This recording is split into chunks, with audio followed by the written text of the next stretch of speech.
Mi nombre es Evelyn Castillo Roma y la materia es de Derecho Civil 3 y el tema es fuentes de las obligaciones. ¿Qué es un contrato? El contrato es un convenio en el cual surge un acuerdo de voluntades entre dos o más personas con el objeto de modificar o extinguir derechos y obligaciones. El contrato, como todo convenio, es un acto jurídico, una manifestación exterior de la voluntad tendiente a la producción de efectos de derechos sancionados por la ley. Por su parte, el convenio es un acuerdo de dos o más voluntades con la finalidad de crear, modificar, transferir o extinguir obligaciones, lo cual le da origen al contrato. Del convenio es donde nace el contrato. Para que exista un contrato, tiene que darse la manifestación de la voluntad, la de ambos contratantes que se ponen de acuerdo. Es un acto jurídico bilateral o plurilateral. Su integración y existencia depende forzosamente de la concertación de dos o más voluntades jurídicas, lo que en el derecho se conoce como el consentimiento. El consentimiento puede ser expreso o tácito. Para ello se debe considerar lo siguiente. Uno será expreso cuando la voluntad se manifiesta verbalmente, por escrito, por medios electrónicos, ópticos o por cualquier otra tecnología, o por signos inequívocos. 2. El tácito resultará de hechos o de actos que lo presupongan o que autoricen a presumirlo, excepto en los casos en que por la ley o por convenio la voluntad deba manifestarse expresamente. El consentimiento es cuando las partes que participan dentro del contrato están de acuerdo en las cláusulas que se estipulen dentro de los contratos. El otro elemento que debe de existir para la existencia de un contrato es el objeto, que pueda ser materia de contrato. Por ejemplo, un contrato de compraventa de inmueble es bilateral porque participan dos partes y por lo tanto se manifiestan dos voluntades, las cuales dan su consentimiento, y el objeto jurídico materia del contrato será la casa. Declaración unilateral de la voluntad.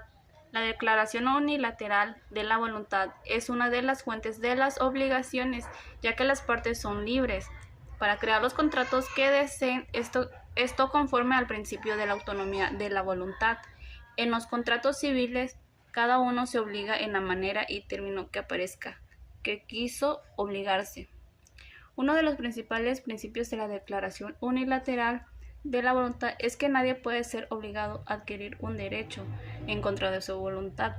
En algunos supuestos, las conductas unilaterales provocan la existencia de una obligación. El enriquecimiento sin causa.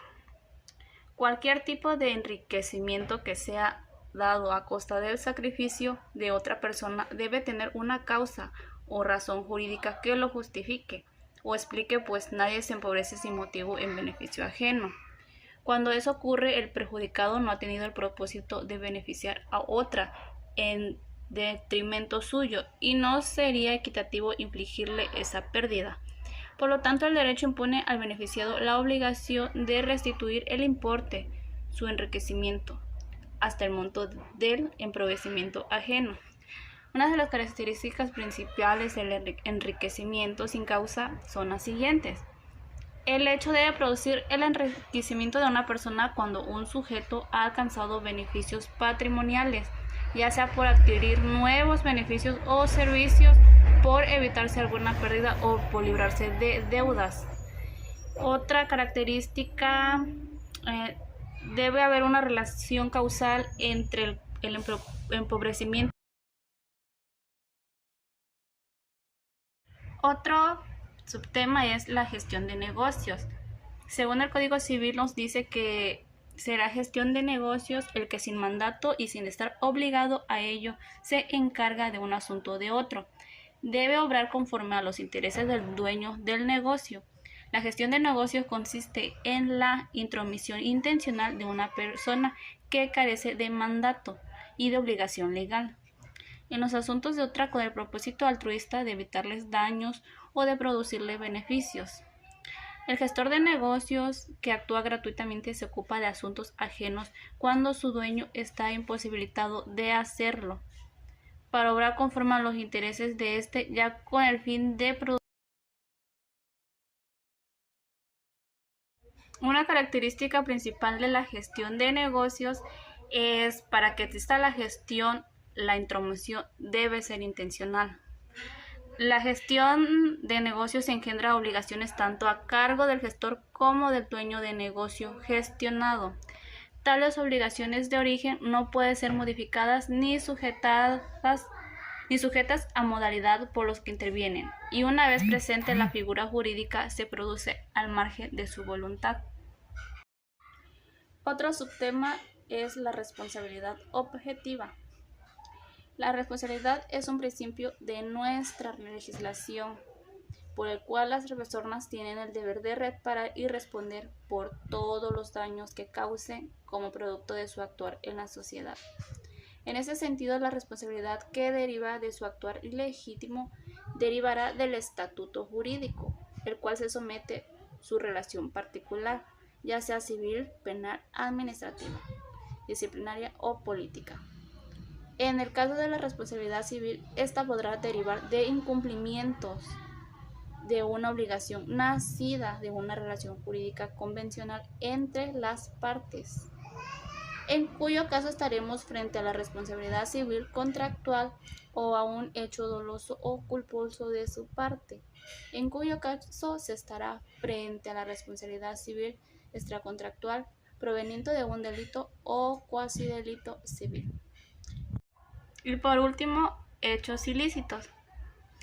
En derecho civil se entenderá como hechos ilícitos lo que es contrario de la moral y las buenas costumbres, es decir, aquel sujeto que obra ilícitamente o contra las buenas costumbres, el cual deberá causar un daño a otro y está obligado a repararlo a menos que se demuestre que el daño se produjo como consecuencia de culpa o negligencia injustificable de la víctima. Para que un hecho ilícito pueda ser considerado como fuente de las obligaciones, deben existir 4 elementos a saber. 1. La conducta de un sujeto. 2. La presencia de la antijuricidad en tal acción u omisión. 3. La generación de un daño en el ámbito jurídico de otra persona. Y 4. Y último, la existencia de un nexo causal entre la conducta ilícita y el daño. Pero sin lugar a dudas, otro elemento que existe dentro de los hechos ilícitos es la conducta de cada uno de los sujetos. Y la conducta es el actuar humano, ya sea por una acción o una omisión.